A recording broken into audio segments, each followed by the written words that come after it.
In a time when we consider ourselves to be superior to our predecessors, making great advances in science and technology and improving the quality of our lives, it seems that our ancient ancestors were not far behind. Incredibly, they had discovered the secret of controlling the Earth's natural forces and had power in their hands. We shouldn't be surprised that the ancients were not only able to harness nature, but also to use its force masterfully. This is the story of power and technology in the ancient world.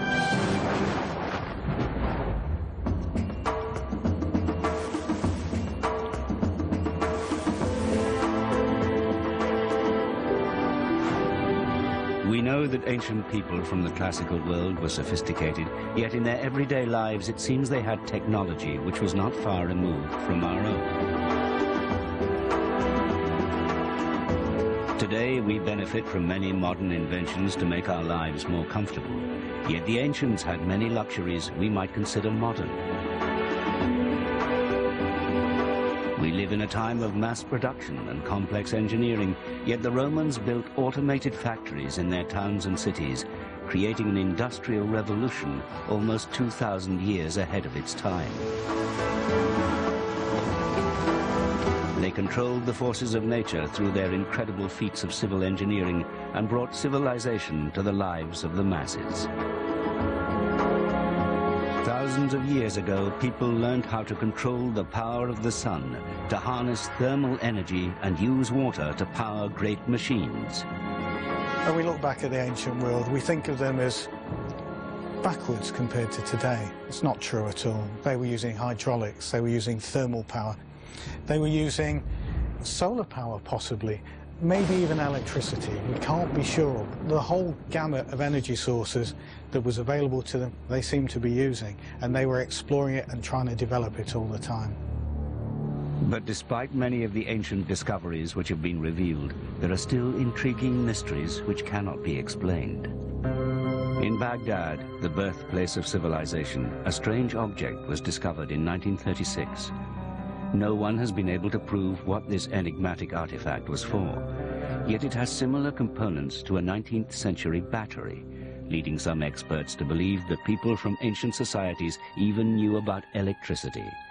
Incredible as it seems, could the ancients have been even closer to discovering the technology of our modern world?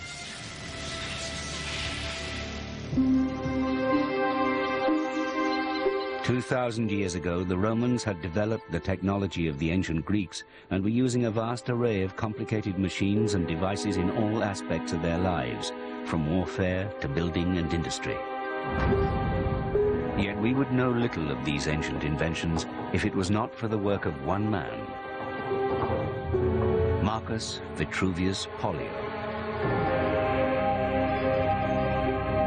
Vitruvius was an architect by trade who lived during the reign of Julius Caesar. He was inspired by the architecture and engineering of the ancient Greeks and was fascinated with the works of great classical scholars. His greatest achievement was a collection of writings describing in great technical detail the inventions of the Romans and Greeks. Without Vitruvius, we would know little of ancient technology. A key source for ancient technology is the Roman writer Vitruvius, writing probably in the 20s BC. And his work preserves for us the work of a number of earlier authors who haven't survived in the same way. Vitruvius's work is unique. His collection of 10 books described a vast array of inventions. His attention to detail means it's possible for modern historians to truly understand the level of mechanical sophistication in the ancient world. Renaissance inventors such as Leonardo da Vinci were inspired by Vitruvius's descriptions of ancient machines. The early editions of his work are accompanied by a number of engravings, illustrations, which show a Renaissance conception of the technology of the Roman world. The Romans were not content just to conquer new lands. They were determined to conquer nature itself. One of the ways they would do this was by creating huge machines which controlled the power of water. Vitruvius was fascinated with water, with mining, with economics. the movement of water particularly. His works include ideas on moving water across vast distances from places where it's difficult to move it, such as in the bottom of mines. As an engineer and as an architect, this is exactly the sort of thing he'd be interested in. Vitruvius described a variety of ingenious and sophisticated water pumps which used moving valves to pull water upwards. He also detailed huge devices which used other methods to move water. In 2001, the remains of two gigantic Roman mechanisms were unearthed in London. They became known as the Gresham Street water wheels.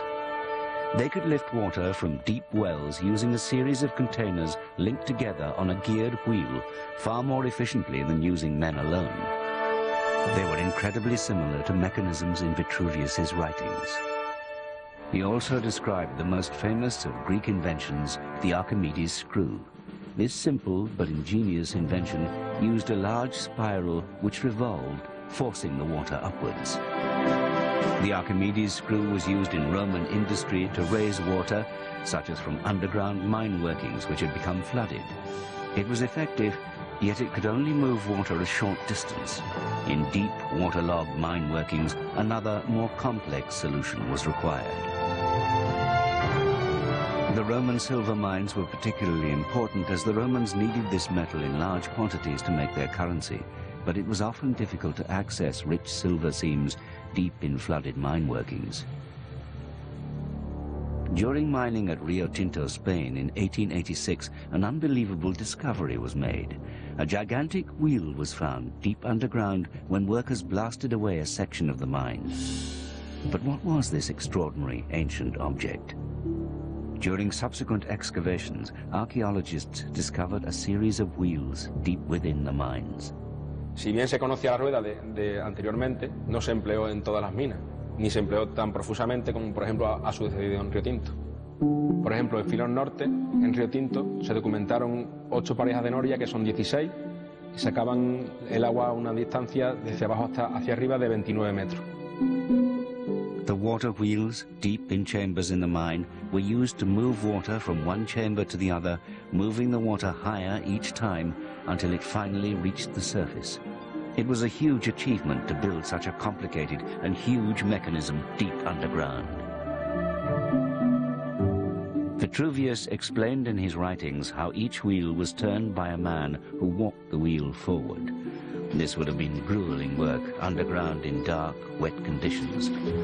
Yet it has been estimated that a man could operate a wheel for 8 hours continuously, moving around 19 gallons of water per minute. This would have made the mine significantly more productive, and it may have been impossible to mine the silver in Rio Tinto without the huge water-lifting wheels. Romans were not the first to use such ideas, but the Rio Tinto water-lifting wheel shows how the Romans successfully adapted earlier Greek technology and used it on a massive industrial scale, enabling them to increase their vast riches and power. En época romana lo que sucedió fue que hubo una difusión de ese conocimiento y una aplicación práctica, porque mucho de ese conocimiento de época helenística fue solo teórico. Los romanos lo que hicieron fue esa tecnología que ellos conocían, aplicarla para lo que necesitaban, que en ese momento era sacar el agua de las minas. Around 40 similar wheels are recorded to have been used across southeast Spain alone. It was the Romans' visionary use of such technology which made them a great civilization. Yet it was their use of water as a power source, as described by Vitruvius, which was even more astounding. However, to harness the power of running water, they first needed to invent a system to provide constant running water to their cities. The Romans were ambitious and built gigantic aqueducts which could move water across many kilometers. They brought civilization to far-flung corners of the empire and created cities where none before could have existed. Vitruvius recorded in one of his books how a Roman aqueduct should be built. It was a complex and remarkable structure which was vital to the Romans' use of water as a power supply and to feed their luxurious bathhouses, fountains and gardens.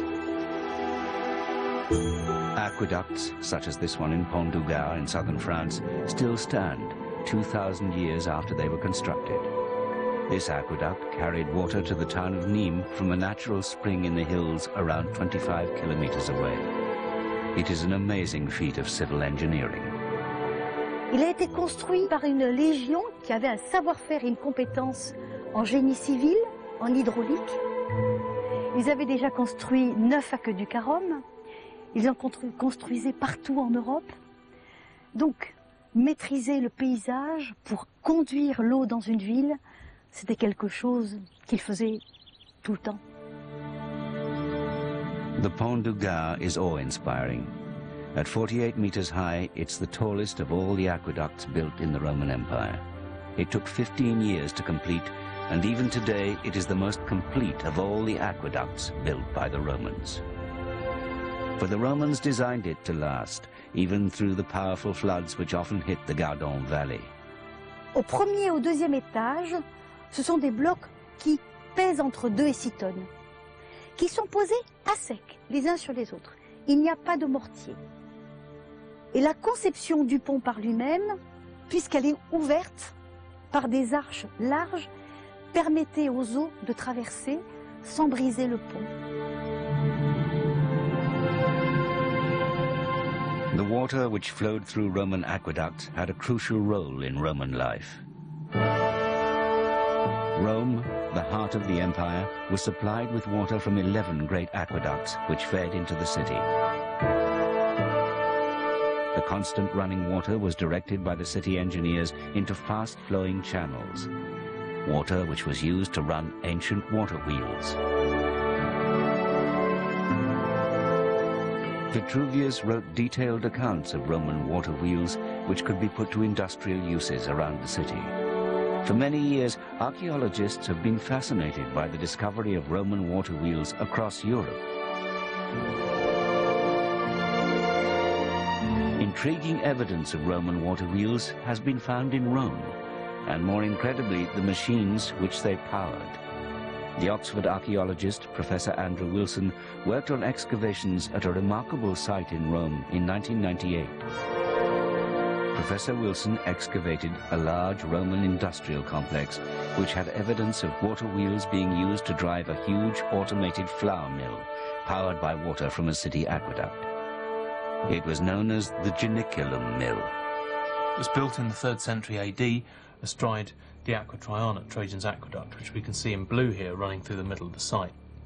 It's part of a huge complex of water-driven mills whose purpose was to provide bread for the city of Rome. A series of water wheels was linked to a geared mechanism which turned a giant, heavy millstone. The mills would ensure there was enough flour to make bread for Rome's civilians, mass-produced by the flour mills and bakeries on a scale never before seen. Vitruvius left details in his writings of how ancient water-powered mills would have worked. This is a French translation of Vitruvius from 1673.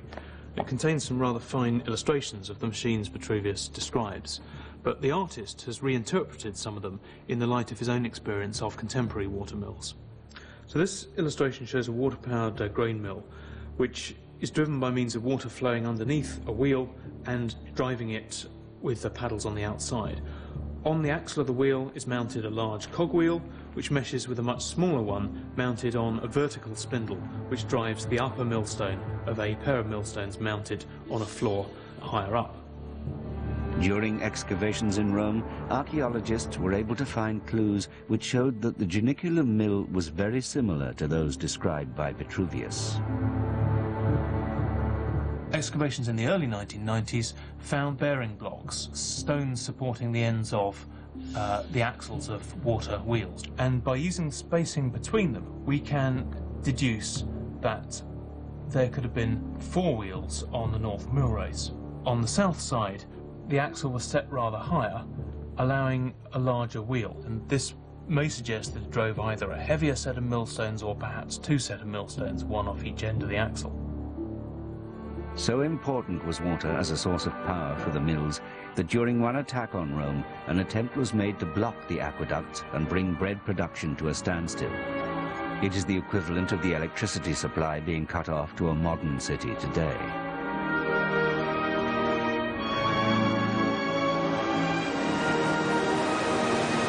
Water was the lifeblood of Rome, and it was essential it was kept flowing. The automated flour mills of Rome would have been impressive, but the most incredible Roman power plant in the world was discovered in Barbegal in southern France. The ruins uncovered at Barbegal in the 1940s proved the existence of a huge Roman water-powered factory, which experts previously believed could never have been possible. Yet, in the 2nd century AD, the massive water-powered flour mill was built and could supply enough flour to feed the 12,500 people living in the nearby Roman city of Arles. The complex was constructed on a hill and comprised 16 water wheels in all, each powering a continuously turning millstone onto which a hopper dropped the grain. This was industrialization on a massive scale. The mill complex was powered by water from the aqueduct built to supply the population of Arles, but when it reached the top of the Barbegal site, a branch of the aqueduct diverted water off towards the mills. A vast quantity of water from the aqueduct must have been required to keep the mills turning. Barbegal avait la vocation d'amener l'eau vers une série de moulins qui allaient pouvoir moudre les céréales et pour donner du blé, donc à tout l'Empire romain. Parce qu'il ne faut pas oublier que la Légion était présente dans le sud de la France. Arles was an affluent and prosperous city in Roman times, with the Emperor Constantine briefly based here. It had a large population, but there is said to have been a shortage of slave labor in the region. This may be one of the main reasons the vast mill site was located here as a solution to the problems of manually grinding the huge amounts of flour needed in the city. The aqueduct and the mill complex would have been integral to the city during Roman times. The Barbegal mill site was built 300 years after Vitruvius described earlier water mills used by the Romans, and it shows how they had developed their water power machines to an incredibly sophisticated and efficient degree.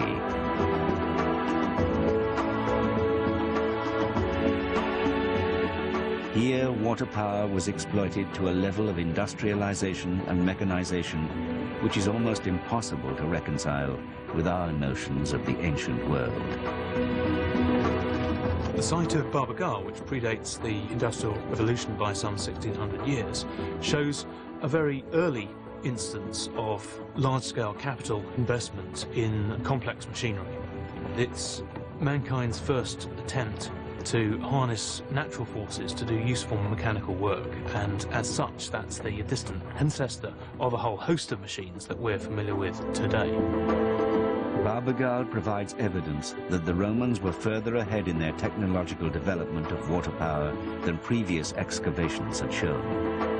At places like Barbegal, we have the evidence to show that the Romans could have had an industrial revolution, a pre-industrial revolution, to move away from a purely labour-intensive, slave-driven economy to one where they're using mechanization and the latest developments in engineering to make their slave labour force more effective.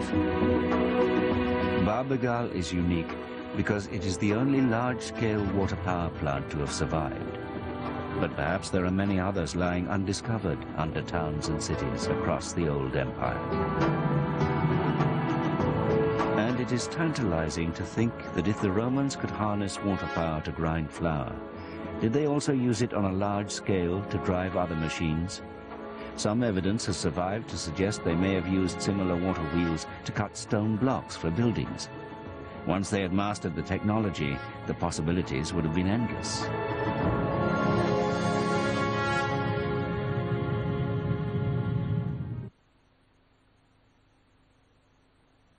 Move water across vast valleys where normal aqueducts could not be built, using the power of gravity. At Aspendos in Turkey, the remains of an extraordinary construction can still be seen. To cross a valley the size of the one at Aspendos would have required an aqueduct of enormous height. But the Romans had an ingenious solution to this problem.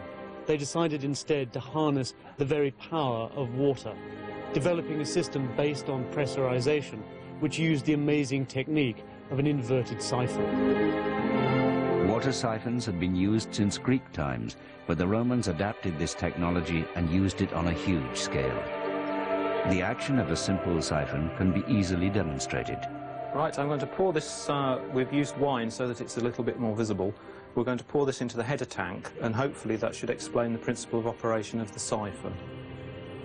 The gravitational force on the water should push it through the pipe and then up the other side of the pipe into the header tank at the far end.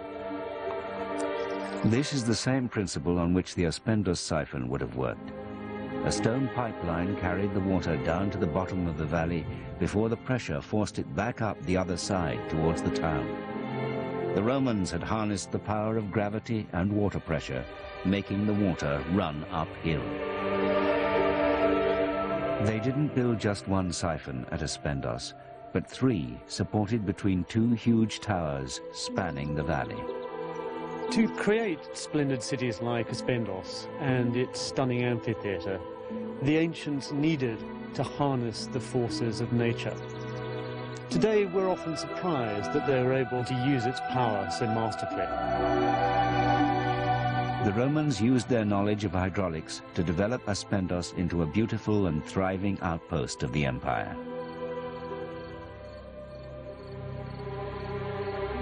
Vitruvius wrote accounts in his books of the many inventive solutions the Romans devised to get water to their main towns and cities. Yet once the water arrived by aqueduct, an effective plumbing system needed to be in place to keep the water flowing.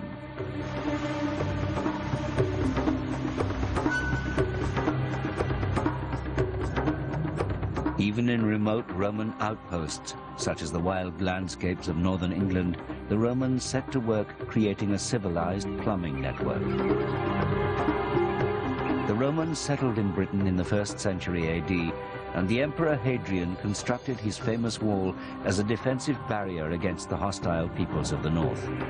The wall itself was a huge undertaking, being at least 4 meters high, 3 meters wide, and stretching a distance of 118 kilometers. The Roman fort of Vindolanda was situated close to Hadrian's wall. It was a base for the soldiers who had been assigned to the task of keeping the northern tribes at bay. The Roman leaders knew that if they were to keep their troops happy and loyal, it was important they were comfortable and well looked after. In this cold and exposed environment, the Romans sought to tame nature and create some of the luxuries they were used to.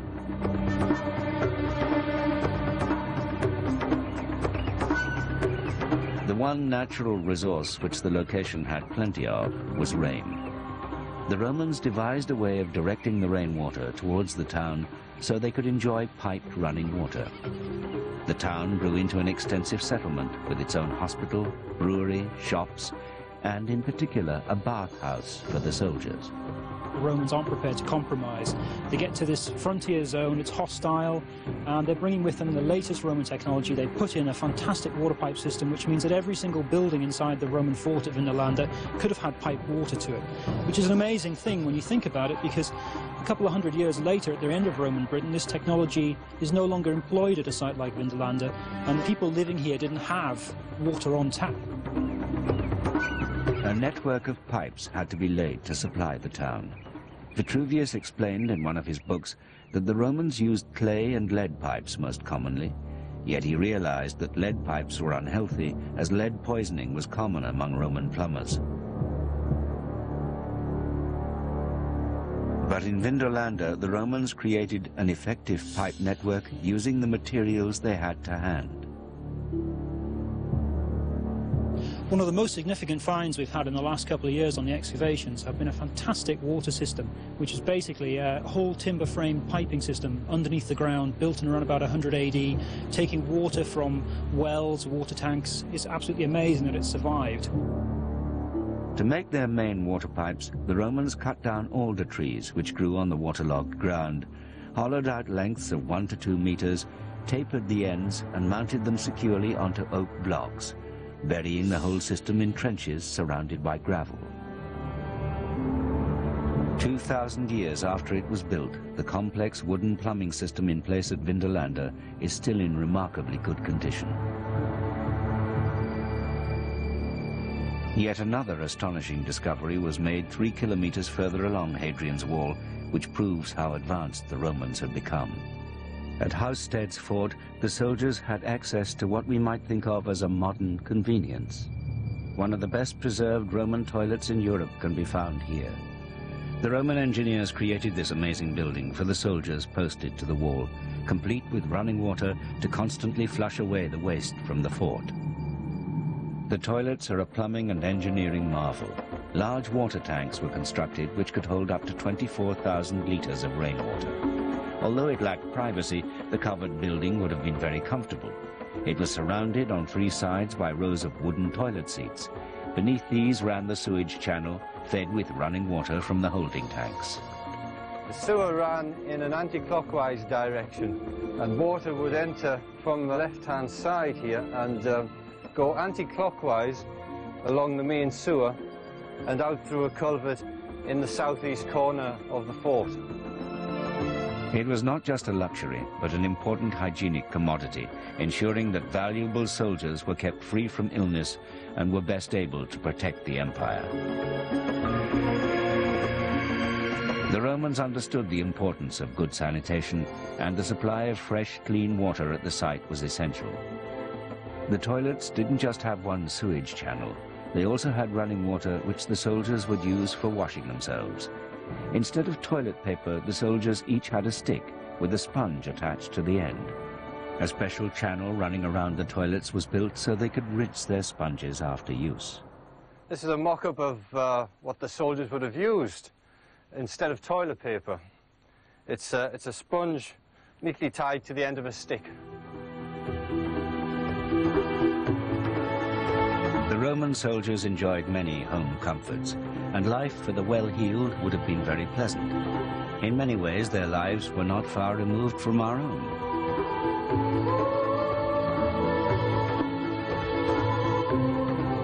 The level of their public buildings across the empire was incredible. Their huge bathhouses were like temples dedicated to the pleasures of water. Citizens could luxuriate in heated baths or enjoy a relaxing massage.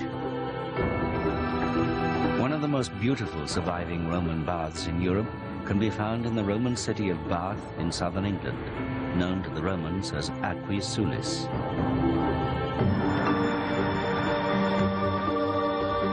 This bathhouse is special as it demonstrates both the Roman skill with complicated plumbing and how they exploited the Earth's thermal energy.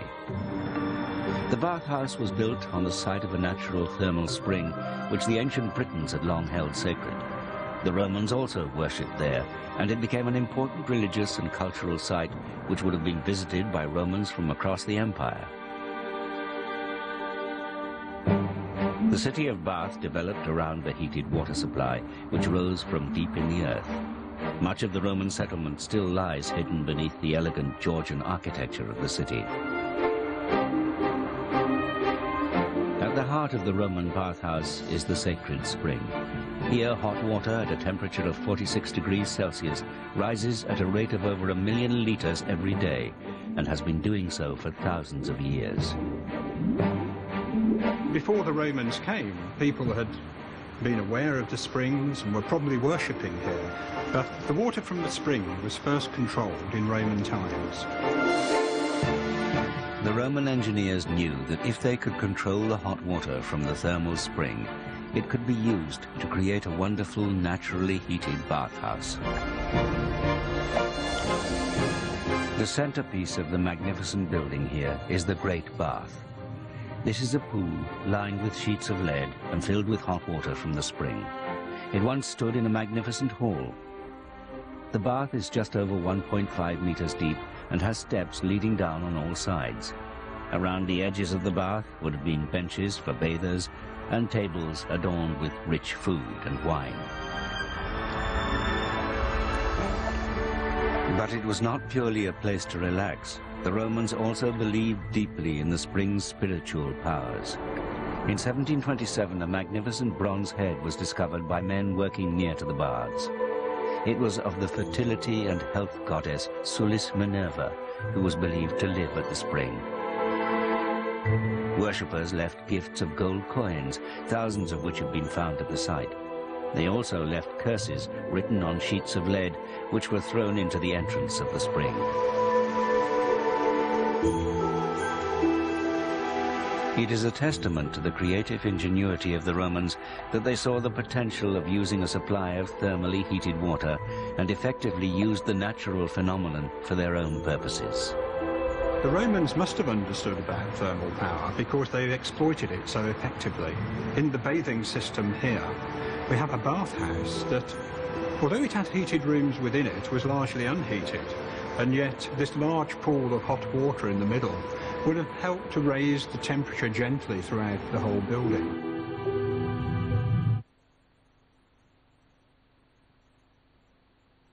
Thermal heat from deep in the earth at Bath, but they also looked to the heavens to find ways of exploiting thermal energy from the power of the sun. Nowadays we take solar energy for granted, but 2,000 years ago the ancients also found ways of exploiting the sun's heat. Ancient societies were fully aware of the advantages of solar power for heating. They constructed their houses to face the sun, and they were aware of the use of glass in public buildings such as bathhouses to maximize the heat retention, and also, of course, through the glass to warm those buildings up. Evidence of glass windows has been found around the empire. This incredible 2,000-year-old piece of glass was found in the window of a building in Pompeii. It was fitted into an extremely large window. It is amazing that this ancient sheet of glass has survived.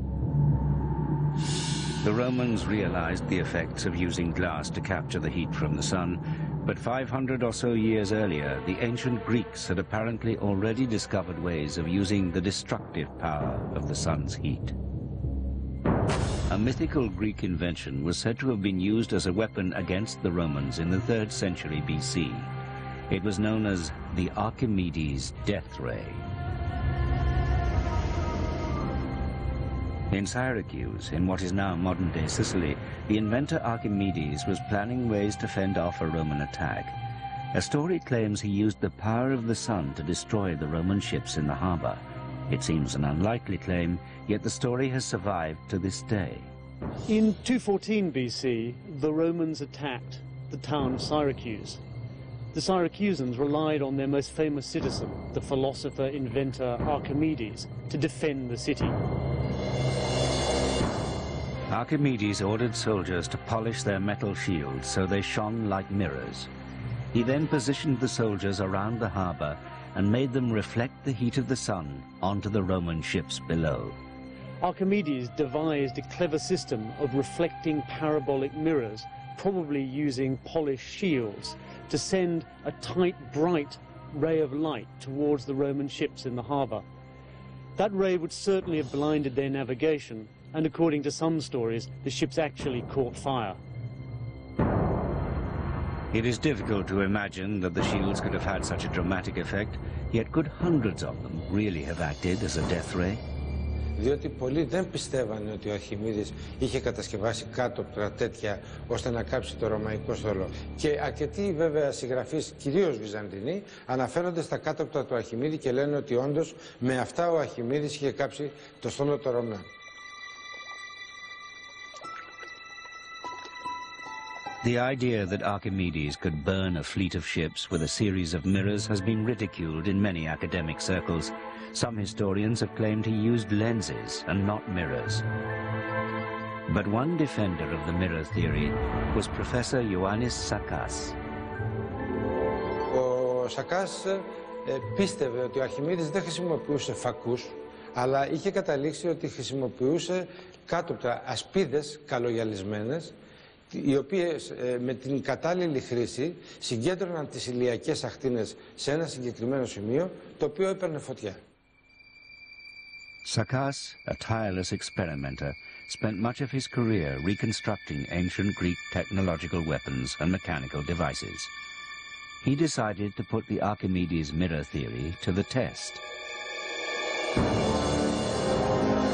Sakas successfully created a fire using a barrage of polished metal shields. But he decided to take the test a step further, with the help of the Greek Navy. Τελικά έφτασε να κάνει το μεγάλο πείραμα τον Νοέμβριο του 1973, οπότε χρησιμοποιώντας ναύτες από το σταθμό του Παλάσκα κάτω στον Πειραιά, με 70 ασπίδες μεγάλες, καλογιαλισμένες, έκαψε ένα ρωμαϊκό αντίγραφο, δηλαδή ένα μικρό καραβάκι, μια μικρή βάρκα που είχαν τα ρωμαϊκά πλοία της εποχής εκείνης. Amazingly, the experiment proved that the Archimedes death ray really could have worked. So was perhaps not a myth after all. Σε δευτερόλεπτα άρχισε να φαίνεται καπνός και σε 2-3 λεπτά είχε καεί. This ancient Greek technology is actually being employed by scientists working today. In an extraordinary parallel, scientists in Colorado in America have created a vast experimental solar-powered furnace, which works on exactly the same principle as the Archimedes death ray. It focuses hundreds of mirrors onto a central point, which then heats to immense temperatures of thousands of degrees Celsius. Its future uses include manufacturing for high-tech industries.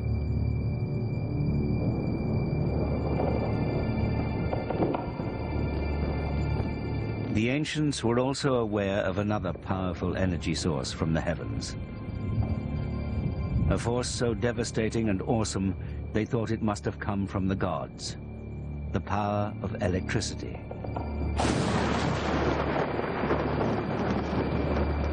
Discoveries have been made in Egypt, Crete and Greece, which suggest that the ancients were able to attract lightning to their temple buildings.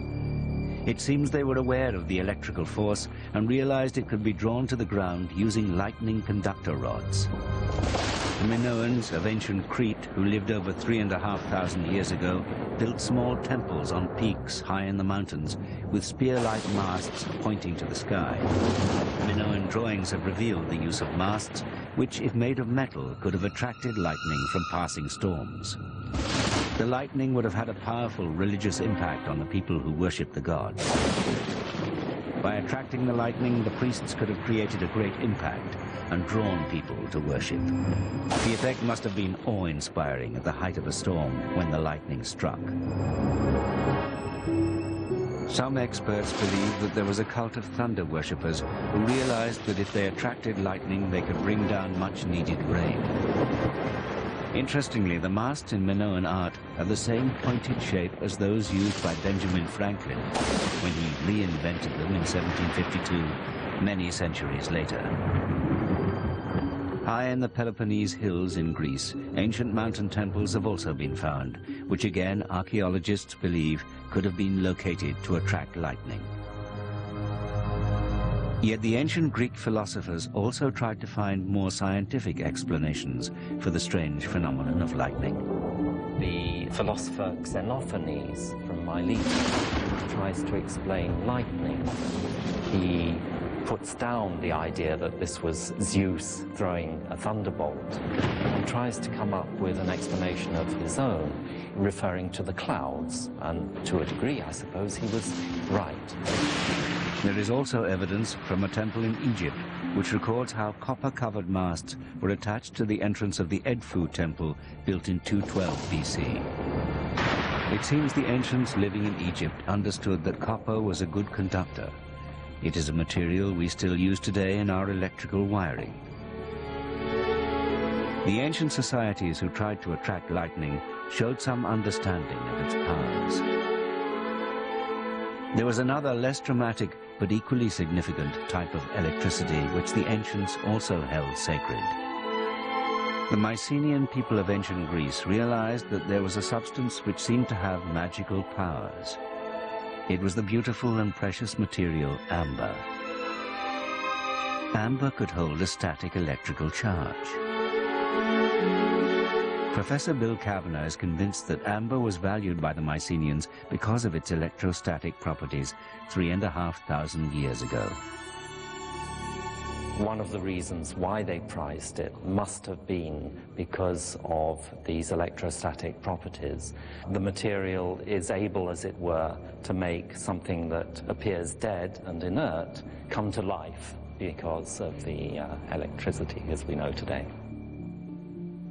I'll take this piece of amber and rub it on my woolen coat.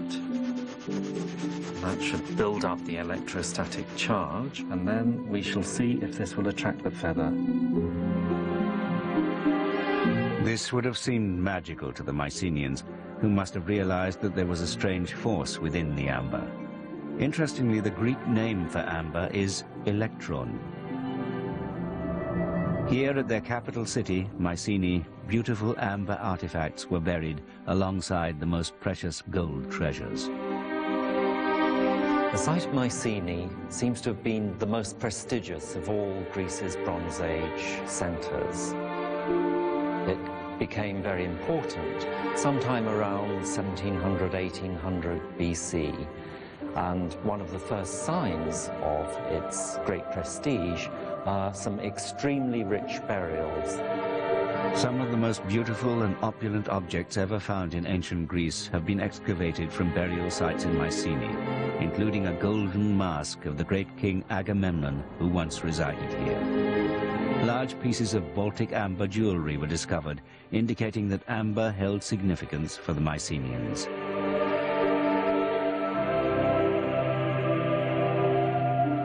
A Greek myth about the god Phaethon tells how he was struck by a thunderbolt hurled by Zeus. In grief, his sister's tears turned to amber. Although just a story, it indicates that perhaps the ancients made the link between the force in lightning and the electrical charge held by amber. But could the ancients have gone one step further?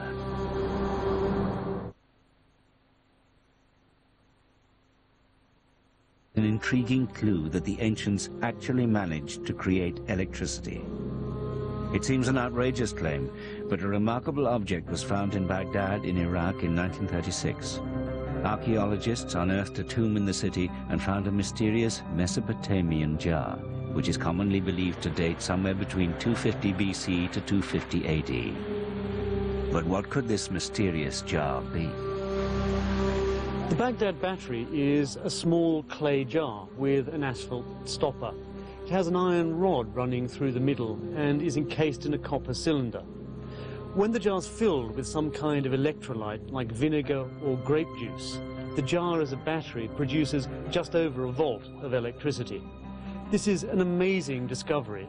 It shows that the ancients had already invented the battery 2,000 years ago. There are many who are skeptical of the claim that this could really be a 2,000-year-old battery. Yet the evidence is compelling that it could have been used to create an electrical charge. This is a reproduction of one of the most enigmatic objects that we have from the ancient world. This ceramic vessel was discovered just on the outskirts of Baghdad in the 1930s. When they were investigated, it was discovered that they were two pieces of metal, a piece of copper tube, and in the centre of that, a piece of iron rod. The two metallic elements producing the electrical energy.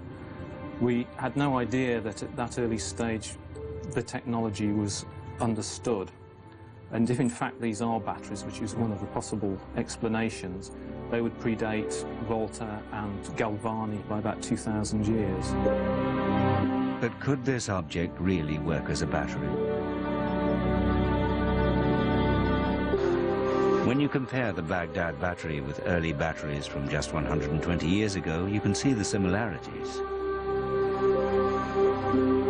They too consisted of a jar containing a negative and positive electrode, which was separated by an electrolytic fluid. We have some mid-19th century batteries, as were invented by the Frenchman Georges Leclanché in 1867, and they consist of a glass jar. Inside it is a porous pot. Inside, running down the middle of that, is a carbon rod, and that is the negative terminal. Positive pole is this rod of zinc. They performed just like the Baghdad battery. That is to say, they generated a very low voltage current. So if the Baghdad battery really worked on the same principles as early modern batteries, could it really generate an electrical charge? We decided to attempt to recreate the Baghdad battery using materials as close as possible to the originals. We're using copper tubing, which is domestic plumbing piping, but which is of similar gauge. The rod in the centre is actually steel, not iron, because iron is quite tricky to get hold of nowadays. But with this and vinegar, we're going to see if we can actually reproduce the voltage from this artifact. The electrolytic solution of vinegar allows a flow of electrical ions to move between the two terminals, which are attracted by each other's polarity, thus creating a charge. The iron rod acts as the positive terminal, and the copper tube acts as the negative terminal. Using a small speaker, you can actually hear the electrical reaction taking place. When a voltmeter is attached, the battery quite clearly registers an electrical charge of approximately 1 volt. There are many varied theories as to what this electrical supply could have been used for, from medicine to religion, yet some question if it was used to generate power at all. We all like good stories, and the Baghdad battery is one of those great stories. But for me as an archaeologist, I'm afraid it doesn't quite work. I would say it wasn't a battery to create electricity, but was part of a ritual assemblage of objects, although we don't, of course, understand all of the details of the ritual in which it might have been used. Yet there is one theory which many experts believe is the most likely use of the Baghdad battery. The Baghdad battery didn't produce much power, perhaps a little over a volt, but that would have been sufficient to allow silver to be plated with gold. What the Baghdad battery shows then is that electroplating is another ancient discovery. It is thought that the practice of electroplating one metal over the top of another is a modern invention. Yet with the Baghdad battery, perhaps the ancients had also mastered this art. As a test, this coin is being dipped into a gold solution, whilst attached to 3 models of the Baghdad battery, which are running an electrical charge through it. The gold in the solution is attracted to the coin, and in only a few minutes, the coin has been completely coated in gold. The Baghdad battery seems to prove a remarkable theory, that people living thousands of years ago were able to generate small amounts of electricity. Yet when you look back at the astounding technical achievements from the ancient worlds, from the ancient Greeks, Romans and Mesopotamians, many of their inventions seem remarkable and highly sophisticated. So perhaps it is not too far-fetched to think that ancient people could have taken the first steps towards inventing electrical devices. There are many inventions which we would like to think have been invented in modern times, but it seems ancient people had already made great advances in developing technology which we may think of as our own. Ancient people realized that it was possible to exploit natural forces in many ways and even create automated machines. But if it were not for the writings of Vitruvius, we would know even less of the technology of ancient times. Yet all we have today are fragments of information, providing clues as to what the ancients were capable of. As we discover more of these fascinating devices, we get a glimpse of what startling discoveries were made thousands of years ago. Many inventions were lost for thousands of years until they were reinvented in modern times. It is intriguing to imagine what other ancient discoveries are yet to be revealed.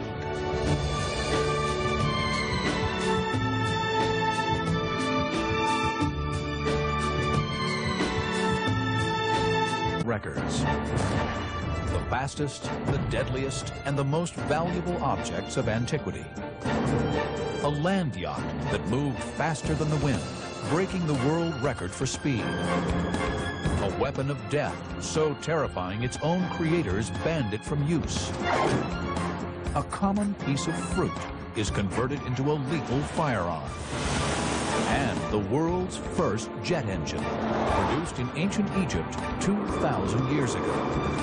The world's oldest record breakers are our ancient discovery.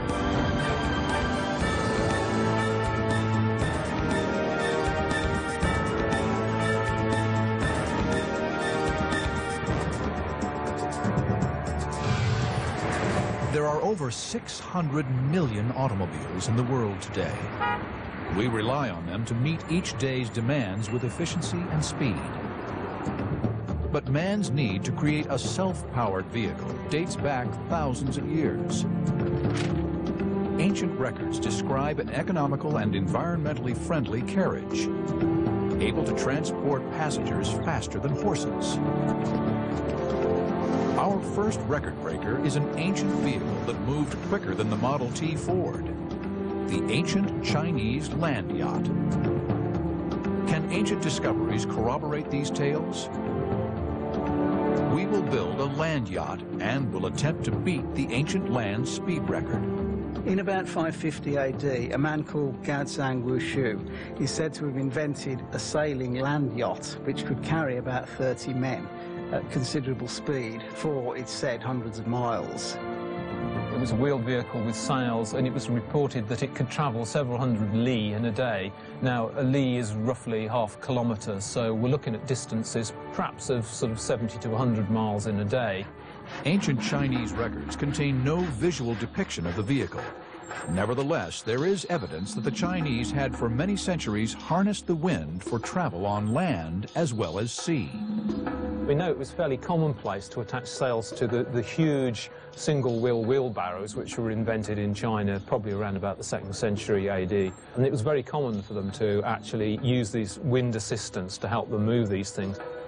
Model maker Richard Windley has designed a land yacht based on the known technology of the time. We don't know whether they based these vehicles on seagoing vessels or whether they were based on carts. It seems quite likely they would have based them on a standard junk sort of design. So effectively that's what we've got, a junk with this sort of standard junk rigging, but it would have axles and wheels on it. The junk was common in the rivers and coastal areas of ancient China, as it is today. The flat bottom of Chinese ships was especially useful for navigating in shallow waters, particularly the rivers whose water level varied considerably with the seasons. The typical hull shape which is associated with the Chinese junk would obviously be the ideal shape for translation into a land yacht. However, translating the traditional junk design onto a land-based vehicle is far from easy. One of the problems with a reconstruction like this is the classic junk fore and aft rig would require quite a lot of management of the sails, and that would be more than one person could deal with. So we've actually simplified this. We're giving it one sail, one mast. We're not all that sure how the junk rig is going to work in terms of efficiency. Before making the sail, the performance of Richard's proposed rigging is tested using a 9th scale model prototype. We've come here today to the wind tunnel at Manchester University, and the object is to find out how it works, whether its performance is effective, and what the most effective sailing rig is going to be.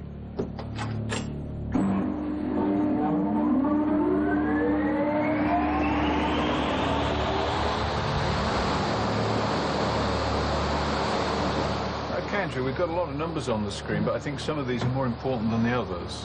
Yeah, I mean, the main ones we're interested in are the thrust, which is moving the yacht along, the side force, which is acting across the yacht, and also the pitching moment, the moment due to the force, which is going to try and dig the nose into the ground.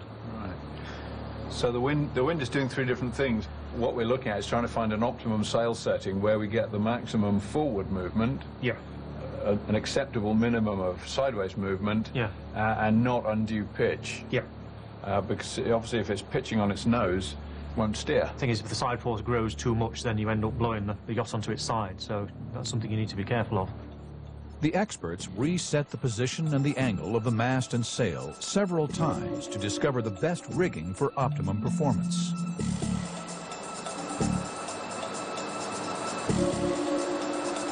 So with the sail set at a 45-degree angle, at 15 degrees yacht from the wind, we seem to have something like an optimum sailing performance. Yeah, and the thrust is at its highest position, and the side force is getting close to a high value as well. So I think that's probably going to be one of the best attitudes to actually sail the yacht at. With confidence in the design's effectiveness, work is begun on the full-scale sail. Dick Hannaford has over 30 years' experience in modern and traditional sailmaking. The beauty about the junk sail is that with the battens running across the sail, they're able to control the sail much better than the sails used on Western craft. And you can reduce or increase the size like you can a Venetian blind. As the wind's strength increases or decreases, a pilot adjusts the sail size to control the speed of the craft. This is in a synthetic canvas, which has the feel and the look of a traditional canvas, very similar to the one that the Chinese would be familiar with. The finished build is transported to the sands of Brean Beach on the south coast of England. Okay, we're here on the beach. This is the reconstruction of the hypothetical Chinese land yacht. In some ways, it's much more complicated than a boat because there are issues with how we attach the mast. Now, we've got quite a lot of flex in the mast, and the mounting of the mast is absolutely critical. On a boat, you've got a lot more depth, so the mast can be mounted a lot more rigidly. And then the chassis is going to flex, so as the mast waves, the actual wood will twist backwards and forwards, and so absorb some of the pressure of the mast, rather than make the whole thing absolutely rigid, which might possibly end up in breakage. In a sense, it's a bit like a very simplified soapbox, but the basic principles are really kind of dictated by the physics. The team is joined by Mike Young, a professional racer of modern land yachts. The modern sport started probably after the Second World War. An American newspaper company sponsored building some sand yachts, and they were made of wood. And then the sport has obviously progressed from that type of thing to modern craft like this one. I'm really looking forward to getting in and giving it a try and just putting myself in the position of the old guys that used to, obviously, not probably the old guys, they were young guys who were actually sailing it, but in the olden times actually sailing that craft. But the team hits an ancient problem. We've got a small technical hitch. The wind has dropped, and there's nowhere near enough wind to conduct the experiment. It's 4 miles an hour. It's just gone down 3, going down. That's just not enough wind to certainly move this thing anyway. No. And I would say for this one, with the weight and the size of the sail, we would need 15 to 20 miles an hour. Yeah. Yes. Yeah. Well, of course, you're dealing with the wind, which is a natural phenomenon, and I mean, it's variable. It's going to be variable in China 2,000 years ago, the same as it is today. I mean, they're going to have the same problem, aren't they? We've actually chosen a rather nice day, haven't we? That's the problem. It's a lovely day today, but not for sailing. Just pull the parallel bead through a little bit. Parallel bead. That's great. Okay. Yeah. Just going to tighten it down. That's it. Pull down. Give it a good tug. Right. Put a half hitch on it. Finally, wind speed increases. Will the ancient Discovery's land yacht successfully transport our pilot, as Goatsang's vessel reportedly did some 2,000 years ago?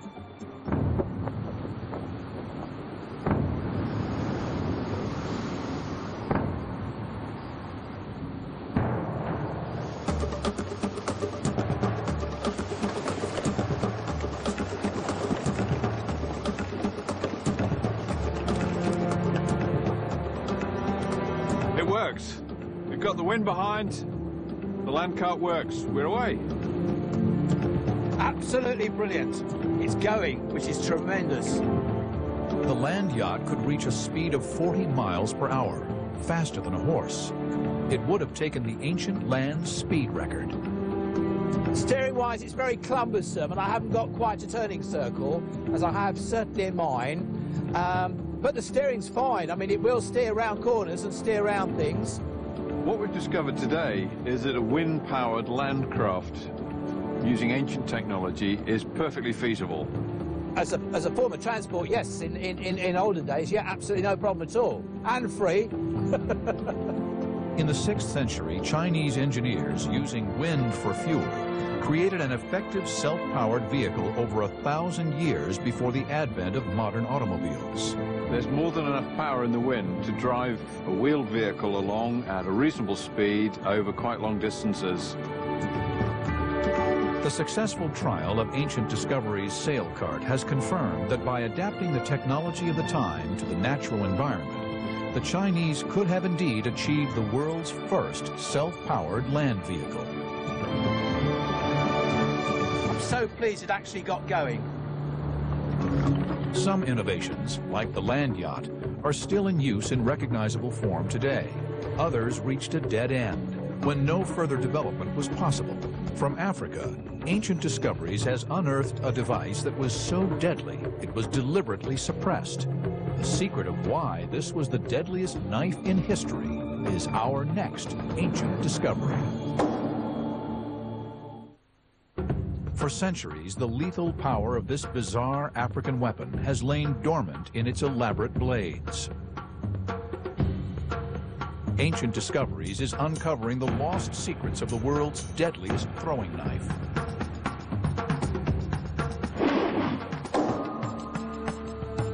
Over 500 years ago, a tribe called the Kuba Bushong were known as the most ruthless and terrifying warriors of the southern Congo. According to legend, they were armed with a strange and terrifying weapon, the Shongu. The ruling clan of the Kuba people are called the Bushong, which means the people of the lightning, or the people of the Shongo, the throwing knife. Records of throwing knives in Africa are sparse. Evidence relies on oral history. What remains a mystery is the fact that most of these objects that we know of today as throwing knives, only relatively few of them have been documented as being thrown, and even fewer still have been actually documented as weapons of war. Chris Spring is one of the world's leading experts on African throwing knives. The reasons for their use are still kind of shrouded in mystery in many ways. Some we know a bit about, some we know were thrown in particular ritual kind of combats. The vast majority, though, we don't know exactly what their real significance, what their real function is. Evidence for the Shongu comes from the explorer Emile Tordé, who traveled deep into the Congo to meet the Kuba king at the beginning of the 20th century. Tordé only heard the weapon described. He never saw it in action. To test the performance of this strange weapon, Ancient Discoveries expert and blacksmith Adrian Legg has forged a replica Shongu. The Shongu wasn't actually too bad to make. It was made out of a piece of sheet and actually cut out, and then it was work hardened, which is a method by which you actually hammer the material, and that was the way they would have actually toughened it up. Knives like the Shongu were a tribal status symbol and would have been beautifully decorated. These objects would have been extremely personal. I think they would have been decorated by the individuals, probably with tribal markings. Over a foot in diameter, with 5 points and 10 blades forged out of hardened steel, it certainly looks lethal. To find out how much damage the Shongu could cause, Ancient Discoveries has enlisted the help of expert knife thrower John Taylor. Throwing weapons work by literally spinning themselves through the air. You impart the spin into the knife. John has been studying the Shongu to work out how it might have been thrown. My first thought was you actually throw it and then bring it back. However, I soon realized that the spike at the side would hit you in the back. So I suspect this was thrown that way. The Shongu's perfectly balanced aerodynamic shape means that John is able to hit the target with great accuracy.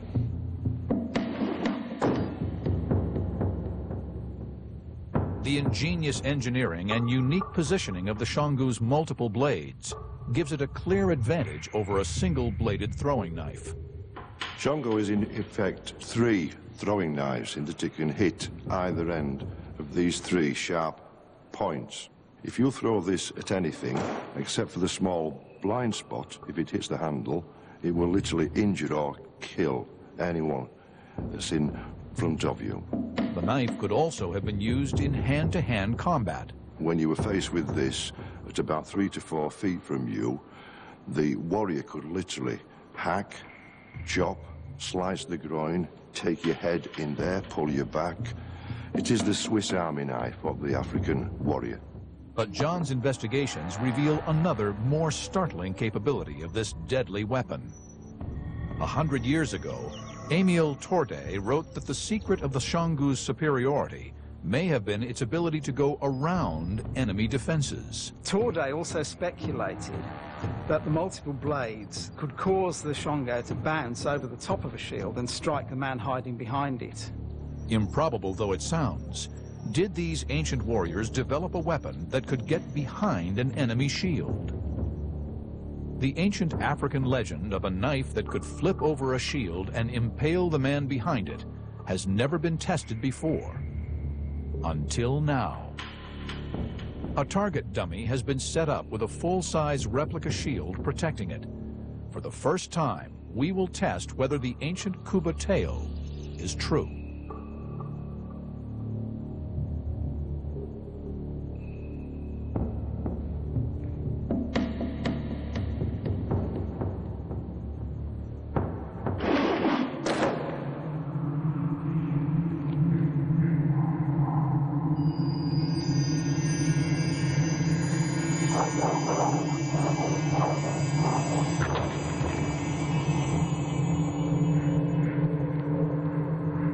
What happened then is the knife came over the top of the shield. As you can see, it's curled around the shield, over the top, straight into his arm. He's out of action. It proves that this could hook over a shield.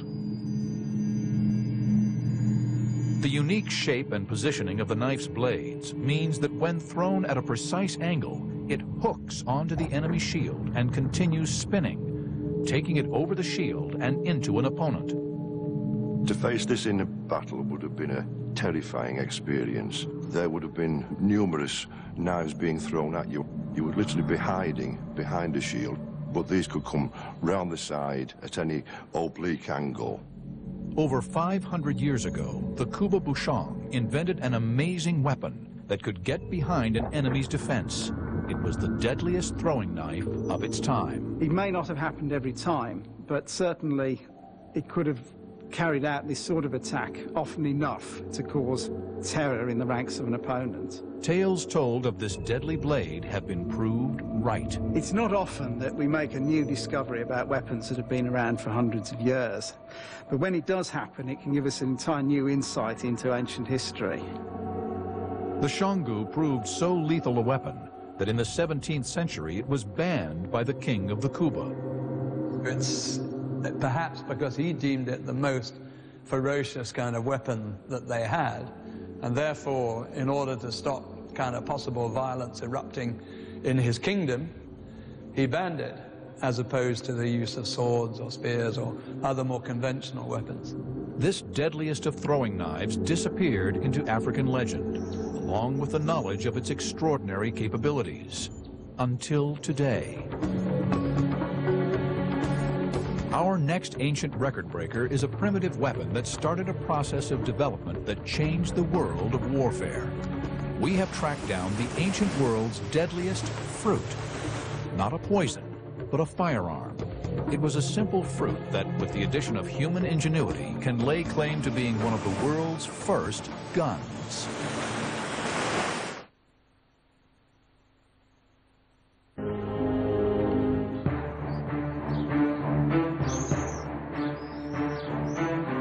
In the 10th century AD, the Chinese put gunpowder and weapons together for the first time and created a revolution in warfare. The Chinese introduction of gunpowder weapons in about the 10th century marked a revolutionary change in warfare. It was the first time in history that chemical energy had been harnessed to do any kind of work. It led to a lot of the technological innovations that have produced the modern world, including rocketry and eventually the internal combustion engine. The Chinese experimented with a variety of gunpowder weapons. In the 15th century, they created the oddest of all, a gun made out of a bottle gourd. One example of Chinese ingenuity which we know about from slightly later was the gourd gun. An ordinary bottle gourd, such as grows in the garden and can actually be eaten, was hollowed out and used as a container for gunpowder and to propel projectiles out of the end. Incredibly, the gourd gun became a common feature of the ancient Chinese arsenal. We know that they were made and stockpiled, and although we don't hear of the specific use in any particular battle, there can be little doubt that they were used especially in sieges, perhaps to throw from the walls or as short-range flamethrowers to deter an attacker. But how was this piece of dry fruit turned into a gun? Richard Windley is recreating this unlikely weapon to find out. Well, this object I've got here is a bottle gourd. And these grew widely all over China, and they were used for an incredible range of different purposes. Once these are dried and hollowed out, it gives us a lovely vessel. They're quite hard and strong, and they were used for water carriers, for putting kind of powdered materials, for grain, all sorts of things. And one of the early weapons that were produced with these things were called hulu gourd guns or projectors. And they would be filled with some kind of gunpowder mixture which probably contained some sort of projectile, maybe little bits of stone, there may have been bits of grit or sand, or they could have even been small pebbles or even small pieces of lead or scrap metal. And the idea was that this material will burn fairly quickly. This is like a natural nozzle, the neck of the vessel, so this would produce a kind of fountain effect. And the idea was that the projectiles would be thrown out at quite considerable speed along with a spurt of flame. But there was a fundamental drawback with the simple gourd. Now, obviously, the gourd is an organic material, and the high temperatures generated by these gunpowder compounds burning is probably going to char or even burn right through this, so we're going to have a problem. To show us how the bottle gourd was adapted for pyrotechnics, Richard has cut his prototypes in half.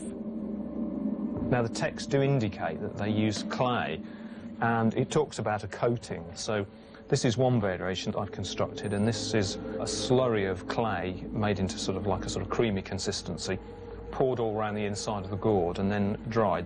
This would give some kind of refractory coating on the inside which would prevent the gourd from burning through. It might still char the material of the gourd a little bit, but it's like a kind of barrier between the intense heat of the gunpowder and the kind of organic material that the gourd is made from.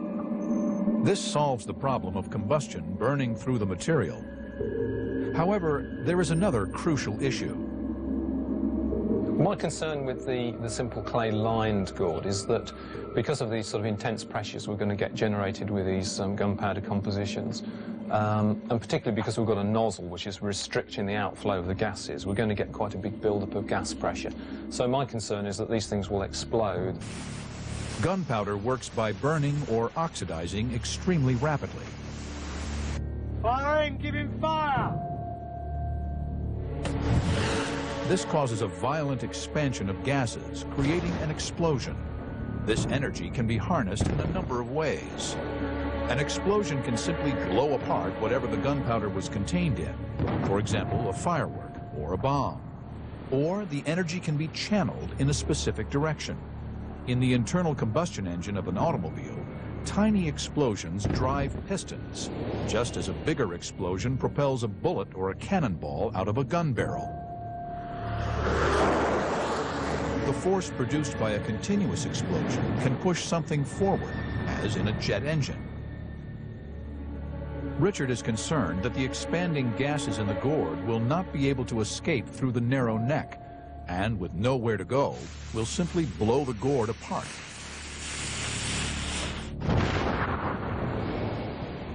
What engineering solution could the ancient Chinese have found for this fundamental problem? As an alternative, I've come up with another system whereby the gourd is almost entirely filled with like a sort of solid material. The gourd then will constrain this material. The whole thing will be very strong. It also has the benefit of leaving us with a cylindrical hole down the middle of the gourd, which is incredibly useful in terms of ramming the gunpowder, because this means we can compact it, we can slow down the burn rate, we can incorporate different sorts of projectiles into it.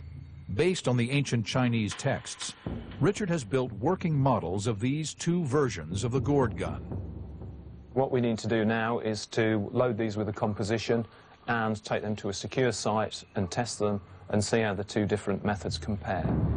Richard has come to our secure testing grounds to fire the gourd guns. Can Richard discover whether they would have been effective on an ancient battlefield? First, he will test the gourd, which has been simply lined with clay. Okay, so what I've got here is the first variation of the gourd. This is the one where we've got a thin clay lining on the inside of the gourd. It's been like a slurry applied to it and then dried. I'm hoping this will act as a refractory material which will prevent the gourd from burning. However, I'm really quite concerned about this one in terms of its performance because we can't ram the pyrotechnic mixture. So unless they were using a very, very slow kind of gunpowder or mixture, there's a fair chance that this could explode. All clear? Will the gourd and its thin lining of clay contain the force of the gunpowder? Or will it explode, as Richard predicts?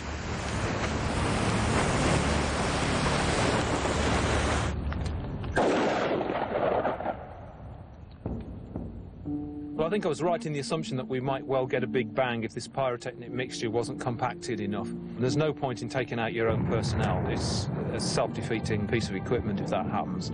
So I think we need to go on to plan B, and we'll try the other method where we've left a cylindrical hole down the gourd and we've been able to ram the powder to compact it to slow down the burn rate. And hopefully we'll get a similar amount of energy to the explosion, but we'll get a prolonged period of time over 20 or 30, maybe seconds if we're lucky, rather than just that one sudden bang. Will the second version of the gourd gun have any range or direction? The second gourd gun creates an impressive fountain of exploding gunpowder. If there were projectiles in the mix, the enemy would be faced with a volley of primitive shrapnel. Now, these wouldn't come out at very high velocity, but they could still do damage, they could still blind people. So these would have been very, very nasty. Richard has discovered that the gourd gun can be easily handled. Ancient Chinese commanders would have been able to equip entire armies with these primitive handguns. You wouldn't want that plume of flame coming at you if you were trying to scale, say, the walls of a fortification of a castle, and you were just getting to the top of the ramparts and suddenly a whole spurt of this flame came at you. You wouldn't want to be there. So in terms of defensive weapons, they were probably very effective. And of course on the battlefield, a whole troop of people wielding these things would quickly make inroads into the enemy ranks. With a few simple modifications, the gourd was turned into a cheap and effective fighting tool and became one of the forerunners of the modern gun. In a sense, you could say that the gourd was the first step on the way to the gun. It's fairly rudimentary and it is still more related to a firework than the gun proper. But you can see the genesis of the gun in the fire gourds. The gourd gun has moved on, but some chemical discoveries are still with us. The most expensive commodity in the ancient world, it is still the most expensive today, more than gold, platinum, or even diamonds. Tyrian purple was a pigment made to dye the clothes of Roman emperors. It was made from old shellfish, and it costs over $50,000 for 1 single ounce.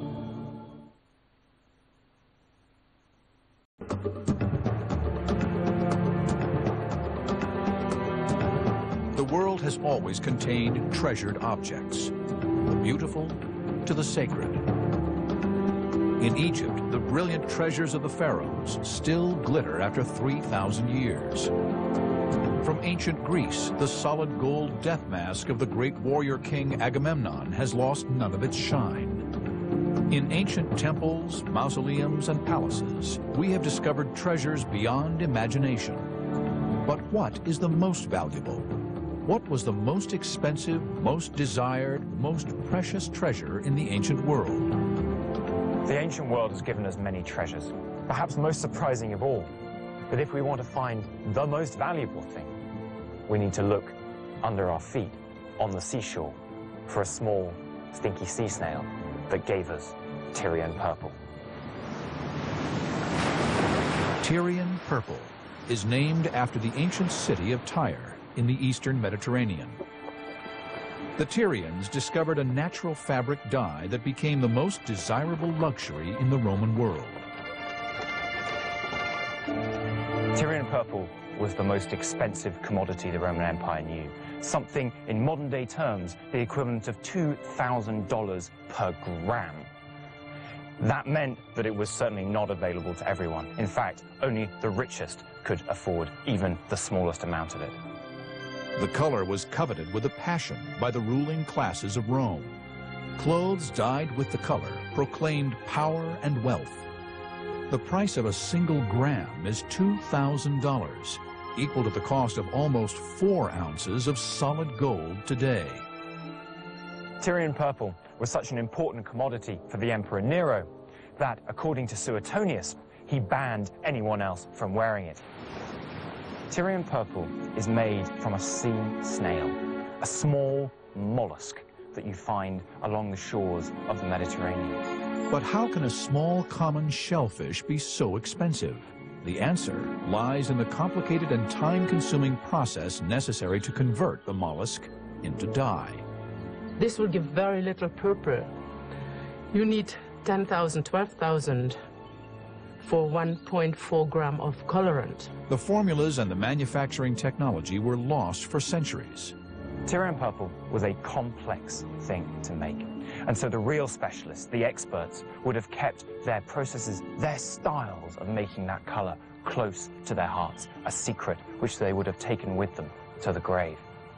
And so the secret of how to make this color has been lost for many, many centuries. Too often, academics studying aspects of the ancient world will sit in the library and rely on what the texts tell them. We have to recreate the processes that they went through. And in doing that, we can understand exactly why this purple was of such value to the ancient world. Ancient Discoveries has traveled to Provence in the south of France, one of the heartlands of the Roman Empire, to rediscover the secret of how to make the most valuable commodity in history. Inga Boscan-Canold is an artist specializing in ancient dyes and pigments. Through close study of ancient European texts and years of trial and error, she has rediscovered this mysterious and forgotten process. Inga's first step is to acquire a type of shellfish called a Murex trunculus. It is not a common seafood, but is occasionally cooked and eaten in France and Italy. It can be bought at a simple fish stall for $20 a pound. She begins the laborious task of cracking open the shells one by one. For our experiment, Inga will crush over 9 pounds of Murex to dye just one small piece of wool. But where does the purple color come from?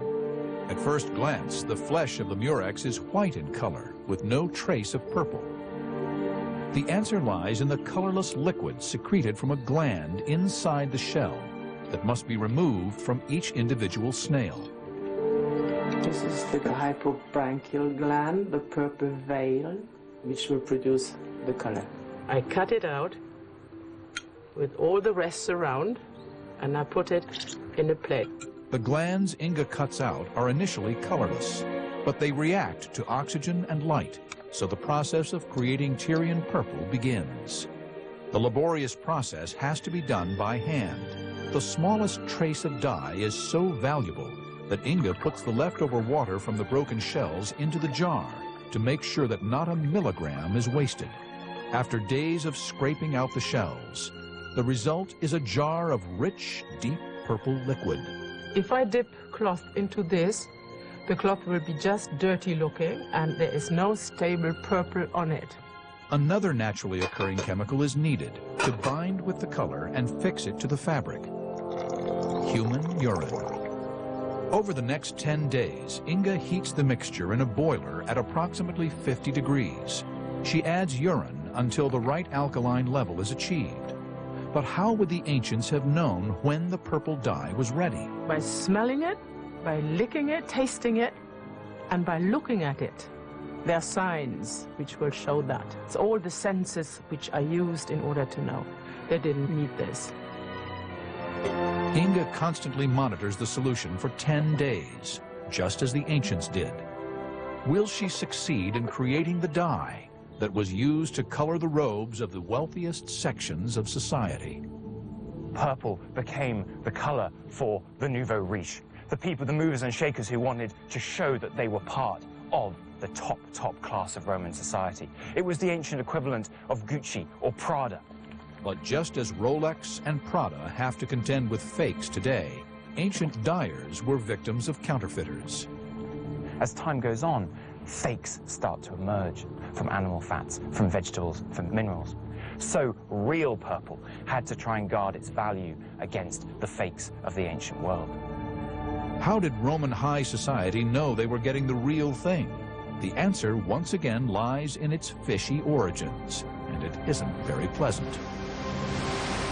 The color purple wasn't just a color, it had a smell attached to it. And in fact, some of the sources describe it as one of the 4 most foul smells of the ancient world. And so we're left with a quandary. Why this most expensive, luxurious color that only emperors would wear at certain times would also have this smell that was so repulsive? But that smell, however bad it might be, was associated with the luxury of the color. And so though it may have smelt bad, it looked damn good.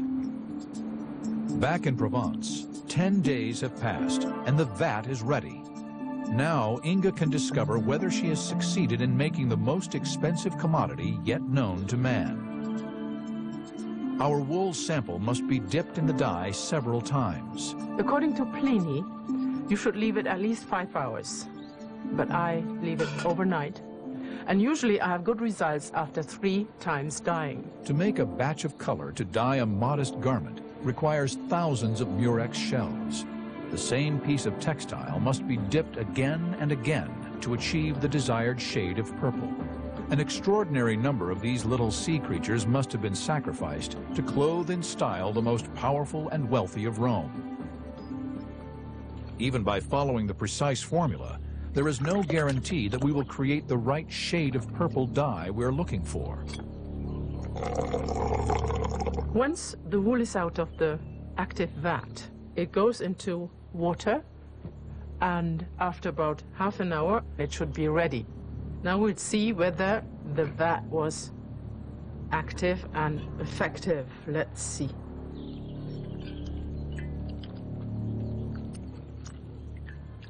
And here we are. It is purple. In recreating this complex manufacturing process, Ancient Discoveries has produced enough purple dye to color 2 grams of natural wool. The Romans spent a fortune on purple because it was beautiful and proclaimed wealth. Despite its foul odor, the ancients embraced it as the greatest symbol of high status. Our next discovery was also a luxury item. Originally, it was used for entertainment, a mechanical plaything. But it would initiate a technological revolution, using principles of physics that led to the development of today's jet engine.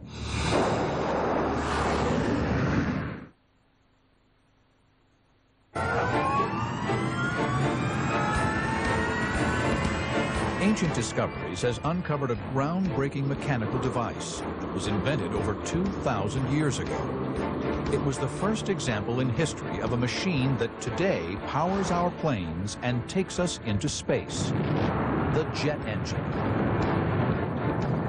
The jet engine is the symbol of the modern age because it's the principal power plant for commercial, military aviation and spacecraft.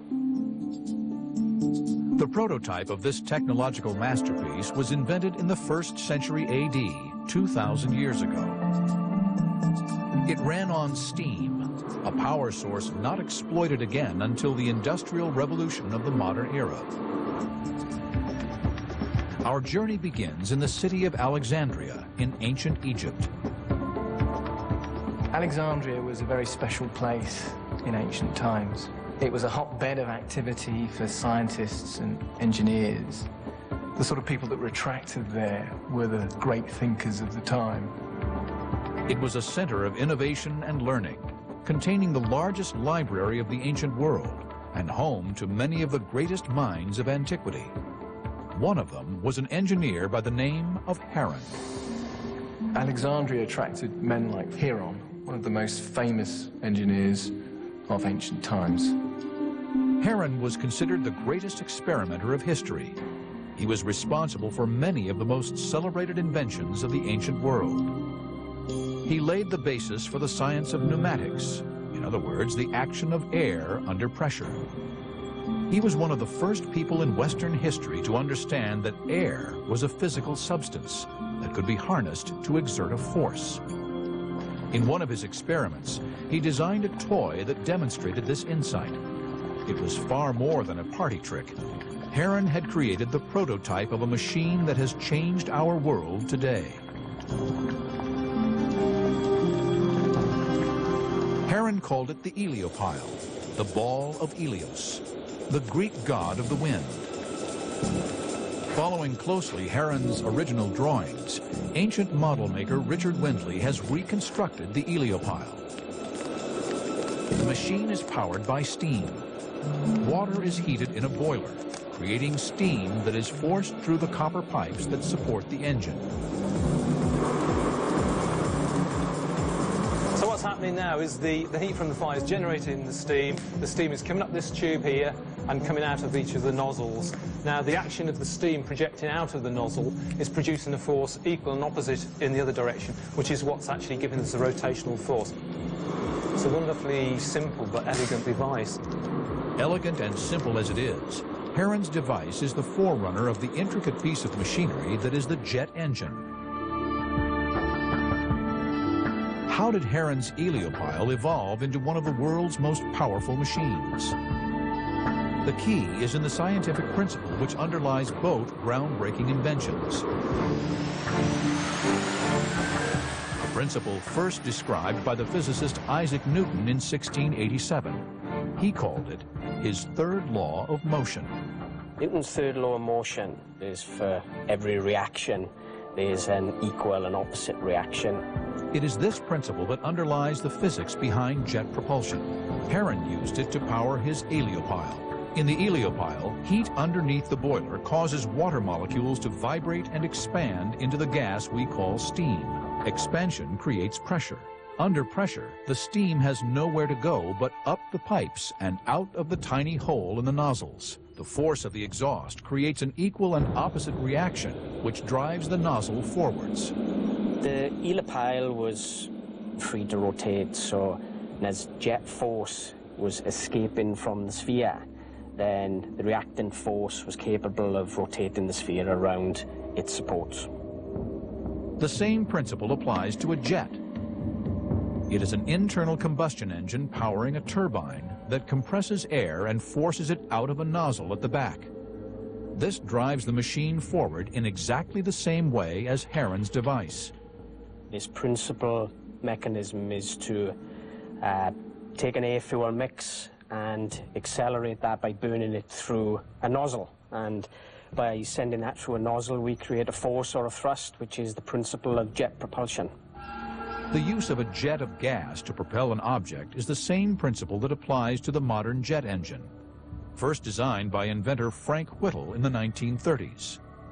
Frank Whittle was the first person to actually patent the first design jet engine.